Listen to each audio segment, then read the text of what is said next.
rappelant qu'il y a eu une accélération avec la décision américaine prise en décembre 2020 dans la foulée des accords d'Abraham avec cette reconnaissance de ce qu'on appelle la marocanité du Sahara, en faisant un geste qu'aucun autre membre permanent du Conseil de sécurité avait fait. Par rapport au droit international, en 1975, l'Espagne, abandonnant sa province du Rio Douro. D'ailleurs, le Maroc, lui-même, précisons-le, qui avait tenu à inscrire à l'ONU ces provinces comme à décoloniser dès les années 60. Mais elle visait à l'époque à ce que l'Espagne se retire de ce territoire.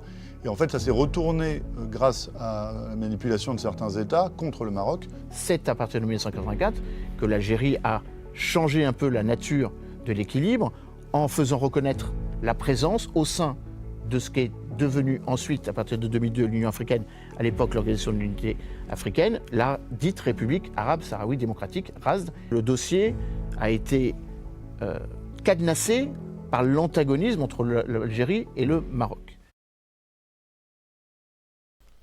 Alors bonjour tout le monde, j'espère que vous allez bien, j'espère que tout se passe bien chez vous.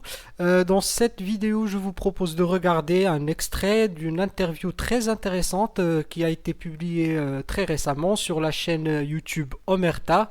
Donc cette interview a été effectuée avec monsieur Emmanuel Dupuis, le fameux analyste politique et géopolitique français, et expert du Maroc aussi.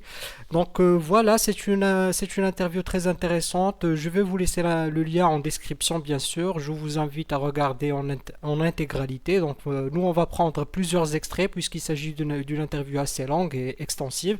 Donc voilà, sans trop m'étaler, je vous laisse regarder ce premier extrait et on se retrouve après pour une petite analyse. Reprenons le début de votre intervention en rappelant qu'il y a eu une accélération avec la décision américaine prise en décembre 2020 dans la foulée des accords d'Abraham, reconnaissant ou relégitimant les reconnaissances diplomatiques du Maroc vis-à-vis d'Israël, qui avait été bloqué depuis 2000, les années 2000, avec cette reconnaissance de ce qu'on appelle la marocanité du Sahara, en faisant un geste qu'aucun autre membre permanent du Conseil de sécurité avait fait. Vous avez eu raison de rappeler que la France avait été à l'initiative d'un déblocage. Depuis le cessez-le-feu de 1991, la cessation des hostilités militaires entre le Front Polisario et le Royaume du Maroc, le plan d'autonomie proposé en avril 2007 était une base de travail pour proposer une autonomie comme une base de travail dans le principe de l'autodétermination que préconisait un certain nombre de résolutions annuelles qui a lieu en octobre, la dernière étant la résolution 2703, on y reviendra parce qu'elle est assez déterminante dans sa détermination et dans son phrasé. Je compléterai votre propos en disant que la question du Maroc est une question qui a été un peu empêtrée par un élément qui mériterait d'être approfondi, c'est la dimension africaine. Pendant très longtemps, cette question, qui, comme vous l'avez rappelé, a des conséquences par rapport au droit international. En 1975, l'Espagne, abandonnant sa province du Rio Douro et donnant l'impression que que cette région, donc les trois provinces du Sud, les trois wilayas du Sud, étaient, entre guillemets, pas reconnues comme marocaines, mais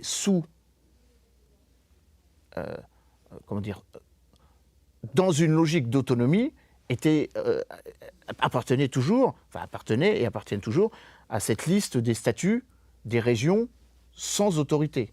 C'est d'ailleurs le Maroc, lui-même, précisons-le, qui avait tenu à inscrire à l'ONU ces provinces comme à décoloniser dès les années 60. Cette liste remonte à 1966 et elle regroupe d'autres régions, d'ailleurs un certain nombre de territoires français ou encore espagnols. Les Canaries font toujours partie de cette liste. Mais elle visait à l'époque à ce que l'Espagne se retire de ce territoire. Et en fait, ça s'est retourné grâce à la manipulation de certains États contre le Maroc. Et c'est là où j'en viens à la dimension africaine, car comme vous l'avez mentionné, à partir de 1963, l'Organisation de l'Unité africaine, jusqu'en 1984, date à laquelle siégeait encore le Maroc, la position était une position de dialogue et d'équilibre. C'est à partir de 1984 que l'Algérie a changé un peu la nature de l'équilibre en faisant reconnaître de manière non consensuelle la présence au sein de ce qui est devenu ensuite, à partir de 2002, l'Union africaine, à l'époque l'Organisation de l'Unité africaine, la dite République arabe sahraoui démocratique, RASD, qui n'est reconnue qu'à Addis Abeba, au siège de l'Union africaine, mais qui n'est pas reconnue à l'ONU. Donc avec cette difficulté d'avoir une entité juridiquement peu définie ou mal définie, puisque comme vous l'avez rappelé, à partir de 1977, la cause sahraoui a été préemptée par une organisation que d'aucuns appellent une organisation terroriste, le Front Polisario. En complément, pareil, donc ce blocage a fait que le dossier a été cadenassé par l'antagonisme entre l'Algérie et le Maroc. Et on pourrait rajouter aussi la Mauritanie, puisque la Mauritanie prêtait son concours diplomatique à un front anti-marocain. C'est la raison pour laquelle Hassan II a quitté l'Organisation de l'Union africaine et que le Maroc est revenu avec son fils Mohamed VI le 1er janvier 2017. Et dernier point, pour compléter votre propos, la question se pose d'autant plus qu'il y a une évolution diplomatique qui fait que maintenant, désormais, il y a non seulement un, mais peut-être deux, on va y revenir, peut-être même 3 pays membres du Conseil de sécurité qui s'inscrivent dans cette reconnaissance de la marocanité des 3 provinces du Sud, mais surtout, et c'est un fait majeur qui n'est pas si ancien que ça, une majorité des États à l'ONU, sur les 194 États qui siègent à l'ONU, 104 désormais reconnaissent la position marocaine, c'est-à-dire que l'autonomie est la solution, l'autonomie dans la souveraineté marocaine est la solution pour l'administration de ce territoire. Alors 2 précisions. Premièrement, à partir de la fin de l'apartheid, l'Afrique du Sud a prêté son concours sur le continent. Et le Nigeria également. Et le Nigeria. Et le Ghana qui a côté, suivi. À l'Algérie, donc ce qui a pu par moments affaiblir les positions marocaines. Et d'autre part, la question des provinces du Sahara marocain n'est pas anodine à l'ONU, puisque ça reste le gros dossier qui occupe, on va dire presque 75% du temps de la commission sur la décolonisation. Le reste étant quelques poussières d'îles britanniques et aussi, depuis quelque temps, le retour du dossier de la Nouvelle-Calédonie. Et j'allais dire, je précise, dossier français. Quelques revendications poussées par un certain nombre de pays, rappelant qu'un certain nombre d'îles et de territoires français ou sous administration française, Polynésie française ou certaines DROM, Mayotte, vous y faites référence, ou la Nouvelle-Calédonie, sont très souvent poussées comme un argument contre la position dite néocoloniale de la France. Et un territoire en Europe, Gibraltar, qui fait toujours l'objet de débats. Et rappelons quand même qu'il reste, en complément de ce que vous avez dit, des territoires espagnols en terre marocaine. Ceuta et Melilla notamment. Melilla, tout à fait, les 2 villes espagnoles sur la côte méditerranéenne, puisque le Maroc est à la fois un pays atlantique et méditerranéen. Ce qui explique aussi d'ailleurs l'intérêt de l'Algérie, qui n'est que méditerranéen, pour cette zone qui pourrait être un accès. Et ben voilà les amis, je vous remercie pour avoir suivi cet extrait jusqu'à la fin. Donc c'est vraiment très intéressant déjà comme base de discussion qu'on commence déjà avec un petit rappel historique des faits.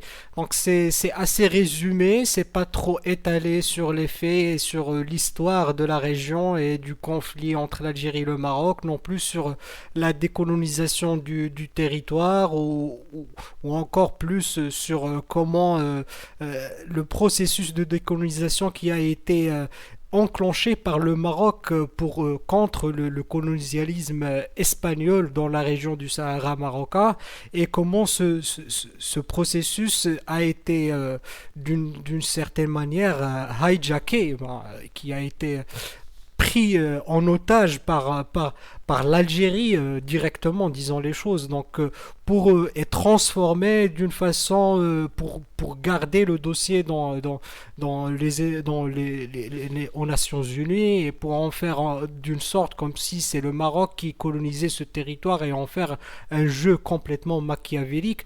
Donc ça c'est un point très intéressant qui mérite en fait toute une vidéo pour tout expliquer. Et, peut-être qu'on le fera dans le futur, pourquoi pas. Mais et aussi, c'est vraiment très intéressant de voir juste comment les Français ont vraiment quand ils veulent s'exprimer sur les vérités historiques, ils ont des experts, ils ont tout l'archive d'une certaine manière de l'histoire du Maroc et même s'ils n'ont pas colonisé la partie sud, ils ont assez d'informations pour pouvoir témoigner d'une vérité historique qui est vraiment maintenant qui est presque plus incontestable sur la chaîne internationale, sauf avec nos voisins. Donc voilà, et le rallier bien sûr. Donc voilà, on va s'étaler encore plus sur le sujet du Sahara et sur l'économie du Sahara marocain et sur la situation actuelle et sur la position géographique et tout ce qui est du côté politique et géopolitique du conflit avec l'Algérie. Et c'est très intéressant, donc restez avec nous dans les prochains extraits. Donc voilà, je vous remercie encore une fois pour suivre nos vidéos et pour faire partie de notre chaîne si vous êtes abonné. Et je vous invite à vous abonner si vous ne l'êtes pas encore. Donc voilà, merci encore une fois et à la prochaine dans une nouvelle vidéo.